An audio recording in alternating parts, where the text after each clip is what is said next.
Hey, salutations les amis, bienvenue dans cette nouvelle vidéo. Comme d'habitude, j'ai vu que vous aimiez bien les petits tops, alors là, on va en faire un nouveau. Donc ce top s'adressera aux personnes qui viennent de passer le permis moto, donc ont le permis A2, et qui sont donc limitées à 47,5 chevaux. Donc je vous ai fait un petit top, mais alors aux oignons, sur les trails pas chers, à moins de 2000 euros, que vous pouvez avoir et conduire et assurer avec votre permis A2. Et ben je propose qu'on commence, hop, par Honda. La Honda XR 600R, qui est en homologué route, qui est donc un trail monocylindre, comme beaucoup on aura dans cette catégorie, qui fait 46 chevaux, donc on est en dessous des 47,5, c'est bon. Alors, qu'est-ce que c'est que cette machine? À la base, c'est quand même une machine dérivée du Dakar, mais si vous mettez des pneus route ou des pneus mixtes, vous pouvez rouler sur la route avec sans problème. C'est une machine qui fait 120 kg, donc est très légère. Après, en vitesse de pointe, ça ira pas chercher très loin, mais de toute façon, dans tous les trails qu'on va voir, la vitesse de pointe se situera entre 150 et 160 km/h. Voilà. Allez, on passe au suivant, et celle-là, on passe sur la version de 1988, qui, elle, a juste un design un tout petit peu différent et des freins un peu plus gros. On a 46 chevaux tout pile. On a un poids de 134 kg et de 146 kg tout plein fait, donc ce qui est tout à fait raisonnable. Un réservoir de 10 litres, et on est sur une machine, voilà, un gros mono, bien sympa, avec un amortisseur ProLink. Alors là, on est sur la version vraiment homologuée route, typée route, avec des pneus mixtes, donc la Honda XL 600R. Donc elle est sortie en 1983, on est sur un moteur de 45 chevaux, avec un couple de 4,8. On est sur une machine qui fait 145 kg tout plein fait, donc c'est un vélo le truc, et on a quand même une vitesse de 160 km/h chrono GPS. Donc ce qui est quand même pas mal pour un trail, surtout pour un mono. Pour moi, c'est une de mes préférées, hein, je vous le cache pas. Allez, suivant. Là, qu'est-ce qu'on a? Eh ben, on a la même chose. Hop, on passe au suivant.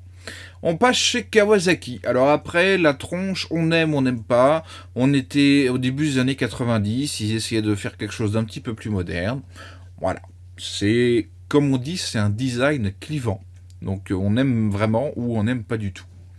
Comme d'habitude, on est sur un monocylindre 4 temps. On a 44,8 chevaux à 8500 tours. Donc quand même assez haut perché. On a par contre une vitesse maxi de 190 km/h, donc une des plus rapides de ce top. Et on a un poids de 192 kg tout plein fait. Donc, qu'est-ce qui fait la force de ce moteur? C'est que c'est pas un monocylindre celui-là, hein. C'est un double cylindre, donc deux cylindres en parallèle, donc deux cylindres côte à côte. Donc c'est pour ça qu'elle a des performances un peu plus supérieures, et en plus elle a un sabot moteur d'origine, donc comme ça vous pouvez faire du tout chemin sans stress. Chez Kawasaki, on reste toujours sur la KLE, mais cette fois la 500. Alors après celle-ci, j'ai hésité à la mettre dans stop parce qu'elle ne sera pas à 2000 euros, vous la trouverez plutôt entre 3 et 4. Mais on est à 44 chevaux. On a quand même des carburateurs, donc pour moi il n'y a pas vraiment d'intérêt à acheter cette moto-là. Et en vitesse, on est toujours à 190 km/h. Donc pour moi, aucun intérêt de prendre celle-ci. La nouvelle KLE 500, vaut mieux prendre l'ancienne KLE de 1991 qui vous coûtera beaucoup moins cher. Ensuite, on est sur la KLE toujours de chez Kawasaki, mais un modèle un peu plus récent. On est en 93-95, 44,8 chevaux, toujours à 8500 tours, toujours 190 km/h en pointe. Maintenant, on va passer chez Yamaha. On passe, c'est la Ténéré. Alors là, je vous avoue que c'est ma préférée. La Yamaha XT600 Ténéré. Le Z, pourquoi pas. Pourquoi pas. Alors, contrairement à ce qu'on peut croire, on a deux échappements, mais c'est un monocylindre, mais qui a deux canaux d'échappement. Donc, il y a deux soupapes pour l'échappement, et ils ont mis, du coup, un tuyau par soupape d'échappement. mais c'est bien un monocylindre. On est à 46 chevaux, donc quasiment à la limitation. Par contre, le gros avantage, c'est qu'on a la puissance à 6000, alors que sur les autres, on était plutôt à 8500, donc c'est plus agréable à conduire. Et on est sur une vitesse maxi de 162 km/h, c'est-à-dire que les vitesses sont assez courtes. Alors après, le moteur est péchu, pour l'avoir essayé, donc rien ne vous empêche de mettre un PSB, un pignon de sortie de boîte, un tout petit peu plus long, comme ça vous gagnerez en vitesse de pointe si vous faites beaucoup de route ou un peu d'autoroute. Après, bien sûr, l'autoroute, c'est pas son domaine de prédilection. Mais voilà, il faut savoir que sa vitesse de pointe très limitée n'est pas due à sa puissance, mais elle est due au fait que la transmission est très courte. Ensuite, des XT600, on en a encore. On a la XT600E pour démarrage électrique. Toujours pareil, deux tubes d'échappement, mais c'est un monocylindre. On est à 45 chevaux à cause des normes de pollution. Donc du coup, on perd un peu. Et on arrive à 165 km/h en pointe. On reste toujours chez Yamaha. On est sur la XT600E, cette fois un modèle de 99-2000. On est à 45 chevaux, toujours à 6500 tours minute, toujours 165 km/h en pointe. Il faut savoir que la XT600, c'est vraiment une valeur sûre. C'est des bécanes simples, fiables, solides et efficaces. C'est vraiment le trail du quotidien. On va dire que c'est la Twingo des motos. Elle est bonne à tout faire. Elle va pas très vite. Elle va pas non plus pas assez vite. Mais voilà, elle est confortable, fiable, idéale pour tous les trajets. Un centre de gravité bien étudié. Un guidon extrêmement léger parce qu'elle est assez large, donc un bon bras de levier. Donc vraiment très agréable au quotidien. Ensuite, on va finir par cette version qui est un peu spéciale. Alors celle-là, elle va sortir du top. Pourquoi? Parce qu'elle sera au-delà de 3000 voire 4000 euros. Parce qu'on est sur la version Ténéré, donc qui a un grand réservoir, qui est de 32 litres, non de 28 litres. Donc c'était fait pour les étapes du Dakar, hein, tout simplement.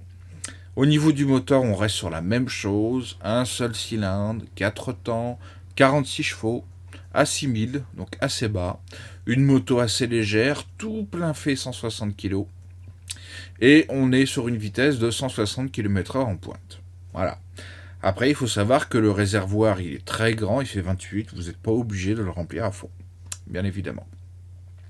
Allez, on passe chez Suzuki avec la DR 650, qui est souvent aussi appelée la Jebel. C'est exactement la même version. On est sur une moto de 2001 qui fait 43,5 chevaux à 6500 tours minute. On est sur un poids tout plein fait de 160 kg. On reste dans la norme. On est sur une vitesse de pointe de 160 km/h. Voilà, on est dans la norme. On est vraiment dans le concurrent direct de la Yamaha XT600, sachant qu'on a un refroidissement air et air huile. Allez, on continue chez Suzuki, on prend la DR 600R Dakar, alors qui était homologuée route mais qui avait des pneus tétines, 44 chevaux, 163 km/h en pointe, et un réservoir de 21 litres, donc un petit peu moins que la Ténéré, mais 21 litres sur une 600, on peut quand même faire plus de 300 bornes, donc c'est quand même pas mal. Ensuite, on arrive à la DR 650, un peu plus moderne, de 1992. On a 45 chevaux. Par contre, l'intérêt d'avoir un 6,5 au lieu d'un 600, c'est qu'on a un couple un petit peu plus important, donc de 5,7 mètres-kg. On a un réservoir de taille moyenne supérieure de 17 litres et on a une vitesse de pointe de 165 km/h. Encore une fois, il y a un petit peu de pêche, c'est pareil, on peut rallonger la transmission si on veut faire des trajets quotidiens sur voie rapide. Et on va finir par la dernière, la DR 600RS, qui pour moi est vraiment l'exact équivalent de la Yamaha XT600. Donc on a 45 chevaux à 6800, pareil, la puissance est assez basse, donc très confortable, très agréable à rouler. On est à 166 kg tout plein fait, donc une moto assez légère. On est à 165 km/h de pointe, on reste dans le classique. Voilà les amis, ce petit top est terminé. J'espère que ça vous a plu. Si vous avez des remarques à faire, n'hésitez pas. Si vous trouvez qu'il y a des modèles que j'ai pas mis dans le top, que vous trouveriez intéressant à mettre, surtout n'hésitez pas, ce sera avec grand plaisir. Je vous remercie, soyez bienveillants les uns vers les autres, portez-vous bien. À la prochaine, ciao.